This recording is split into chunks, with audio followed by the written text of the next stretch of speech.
यही कारण है गर्मी में देखेंगे तो लाइट क्या होता है, कम आता है। क्यों? क्योंकि प्रतिरोध बढ़ जाता है किसका, तार का। तो तार का जब प्रतिरोध बढ़ जाएगा तो इधर धारा कितना है, प्रमाण है ज़्यादा, लेकिन ऊपर से ताप बढ़ गया, दाब बढ़ गया है, इसलिए आपकी साइकिल की स्पीड क्या है, कम हो गई है। तो इतना पौड़ी मारे तो ठंडा मौसम था, जितना पौड़ी मारे उतना आपको बल मिलेगा, उतना ही तेज आपकी साइकिल आगे बढ़े। और उसमें एक बल्ब जोड़े, और बल्ब से एक जो तार है उससे बैटरी कनेक्टर है प्लस माइनस। वोल्टेज तो दे रहे हैं ज़्यादा, लेकिन आपको मिल रहा है कम, धारा मिल रहा है कम, और आप जो बल्ब है वो तेज जलेगा। लेकिन जब तार को हीट कर देंगे, गर्म करेंगे, अब देखिए आपका जो बल्ब होगा वो धीरा जलने लगेगा। ये ओम का नियम किसे कहते हैं? तो ओम का नियम का एक परिभाषा, शुद्ध परिभाषा ये होगा कि किसी चालक की भौतिक अवस्था जैसे ताप, दाब इत्यादि परिवर्तन ना करें तो उसके सिरों पर लगाया गया विभवांतर उसमें बहने वाली धारा के अनुक्रमानुपाती होता है। यही ओम का नियम है। तो ये तो हर कोई रट लेता है और समझा देता है, लेकिन आज हम एक्चुअली में इसका अर्थ क्या है ये समझेंगे, और अपने दैनिक जीवन में इससे रिलेटेड हम कैसे एब्जॉर्व करेंगे, कैसे सोचे समझेंगे, इसके बारे में हम देखेंगे। तो चलिए बताते हैं सबसे पहले ओम का नियम कैसे हमारे दैनिक जीवन में प्रयोग होता है और क्यों दिया गया है।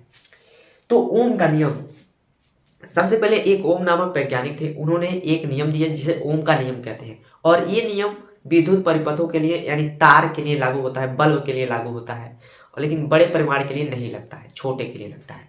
तो इसमें जो ओम भाई थे उन्होंने क्या किया, उन्होंने प्रयोग किए, या फिर ओम जो वैज्ञानिक थे उन्होंने अनेक प्रकार से प्रयोग किए, और उन्होंने देखा जब किसी चालक की, यानी चालक बोले तो तार, तार के बाहरी, तार के बाहर यदि उसके भौतिक में क्या कर रहे हैं, उसके भौतिक अवस्था यानी उसके बाहरी परिवर्तन कर रहे हैं, यानी ताप बढ़ा रहे हैं या फिर दाब लगा रहे हैं, तो वहाँ पर जो उसके सिरों के बीच विभवांतर यानी जो वोल्टेज है, एक ओर से हमारा जो वोल्टेज है जितना अधिक दे रहे हैं और ताप बढ़ जा रहा है तो उतना ही कम हमें धारा मिल रहा है, यानी विद्युत धारा मिल रहा है, करंट मिल रहा है, आई।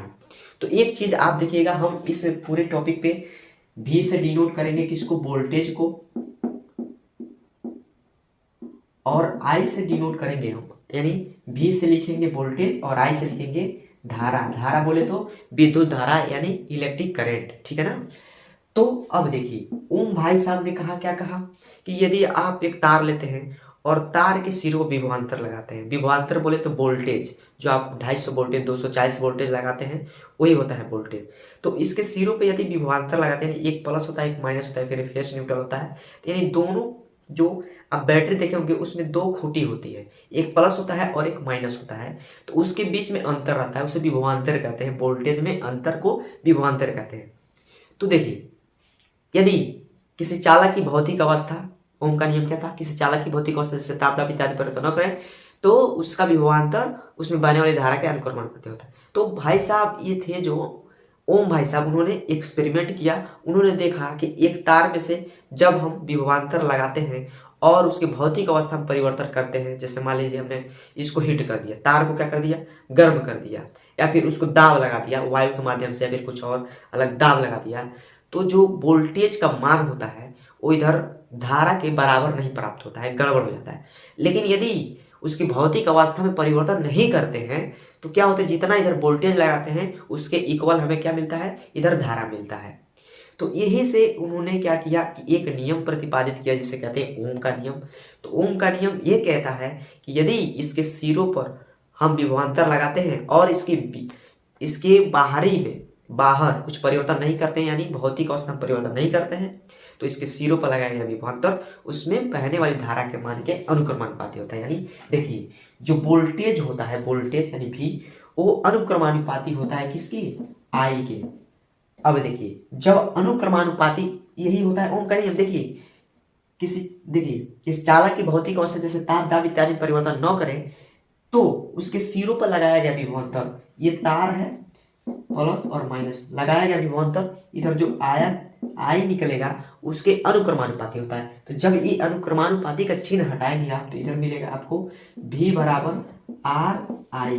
अब ये आर क्या है, आर है विद्युत प्रतिरोध, क्या है, विद्युत प्रतिरोध, यही है ओम भैया, यही है ओम भैया, इसका मात्रक होता है ओम, और ओम को लिखते हैं एक ग्रीक अक्षर से, और इसको कहते हैं उल्टा घूंचा, उलट घूंचा, इसका मतलब ओम बन जाएगा, ठीक है ना। तो यही ओम ने एक ये जो दिया नियम दिया, इसी को लोग पढ़ते हैं, ओम का नियम, ओम का नियम। तो ओम को नियम को आप समझने के लिए एक तरीका और अपना सकते हैं। जैसे मान लीजिए आप स्कूल जाते हैं, आप साइकिल से जाते हैं या फिर पैदल जाते हैं। सुबह आपने साइकिल से अपने स्कूल की तरफ गए। जब स्कूल की तरफ गए तो आपने क्या किया, जितना पौड़ी मारे, तो ठंडा मौसम था, जितना पौड़ी मारे उतना आपको बल मिले, उतना ही तेज आपकी साइकिल आगे बढ़ी। लेकिन एक कंडीशन ये होता है कि जब दोपहर के टाइम में आप अपने घर की ओर लौटते हैं तो उसमें क्या होता है, देखिएगा आपकी जो बाहरी यानी भौतिक अवस्था है, यानी पहले तो ठंडा था मौसम और दाब भी कम था, वायु नहीं चल रहा था। लेकिन गर्मी के दिन रहता तो क्या होता है, देखिए जब आप निकलते हैं 12 बजे का टाइम ले लीजिए दोपहर के लिए, घर की ओर निकलते हैं स्कूल से, तो क्या होता है, आपकी बाहरी जो भौतिक अवस्था उसमें परिवर्तन हो, कैसे होता है, ऊपर से सूर्य आपको ताप देता है, बहुत भयंकर गर्मी, और सामने से गर्म गर्म वायु यानी दाब दे देता है।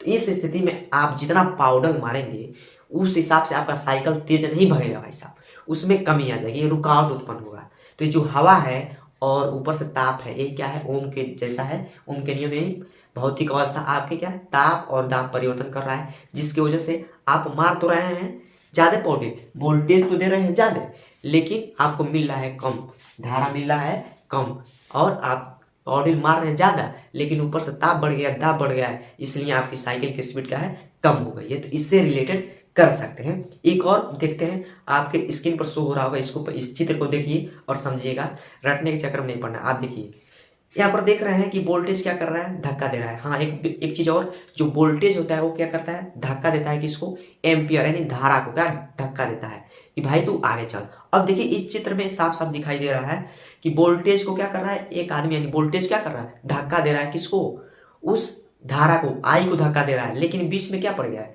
ताप और दाब। अब ताप और दाब, इस रस्सी को देखिए किस तरह दाब रहे हैं सब। अब ये दाब करके क्या कर दी है, एकदम चपटा कर दी है। अब इसमें से धारा कितना निकलेगा, धारा तो जाहिर सी बात है इधर से कम निकलेगा, तो जो धारा वाला मान है यानी आई है वो उधर दूसरी तरफ कितना निकलेगा, कम मात्रा में निकलेगा। ठीक है, तो ये इसी प्रकार देखिए, इससे आप रिलेटेड कर सकते हैं। आप चाहें तो घर पे भी एक प्रयोग कर सकते हैं। कैसा प्रयोग है, आप एक तार लें और उसमें एक बल्ब जोड़ें, और बल्ब से एक जो तार है उससे बैटरी कनेक्ट करें प्लस माइनस, और क्या करें, तार को हिट करें, पहले उसी तरह जला लें और जला करके देखें। इस अवस्था में जो बल्ब है वो तेज जलेगा, लेकिन जब तार को हिट कर देंगे, गर्म करेंगे, तो अब देखिए आपका जो बल्ब होगा वो धीरा जलने लगेगा। तो ये होता है ओम के नियम। यदि आपने क्या किया, उस तार के यानी चालक के भौतिक अवस्था में परिवर्तन कर दिया है, ताप लगा दिया है या फिर दाब लगा दिया है, तो जाहिर सी बात है कि वोल्टेज जितना लगाएंगे उतना आपको धारा नहीं मिलेगा। ठीक है, वो सीधा अनुक्रमानुपाती होता है किसके, यानी समानुपाती होता है आई के। यानी यदि आप सेम वातावरण रखते हैं तो आपको V बराबर I मिलेगा। यानी ये जो R है प्रतिरोध एक रखते हैं, यानी एकांक रखते हैं, प्रतिरोध ना के बराबर रखते हैं, न तो ताप लगाते हैं न ही दाब लगाते हैं, तो आपका जितना वोल्टेज होगा उतना I आपको मिलेगा। यही कारण होता है घरों के, जो घरों में बिजली आता है हमेशा हमको पर्याप्त नहीं मिल पाता। क्यों, क्योंकि बाहरी जो भौतिक अवस्था उसमें परिवर्तन आता रहता है भाई साहब।